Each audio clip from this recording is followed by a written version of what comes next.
व्यंकटराव नारायणराव, ओ करीमलाला, तुम्ही पण या, बसा ना. झाला ना तुकडा घेऊन, ढकललं ना पोटात, टेकवा आता बुड. घ्या पानाचा रफ्फा घ्या. बाप्पानं तिकडं पत्र पाठवले म्हणे, वराड मुंबईला निघायच्या तयारीत आहे. मग आपण समधी पण जाऊ ना.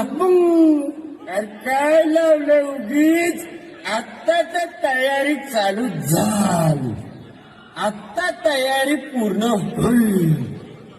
त्याच्यानंतर वराड मुंबईला जाईल.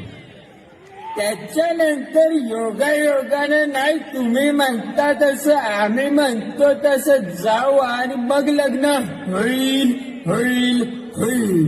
मी काय म्हणतो नानासाहेब, कोणत्याही गोष्टीची सुरुवात व्हायची असेल ना, तर माझं फक्त एकच म्हणणं आहे, तंबाखू काढा.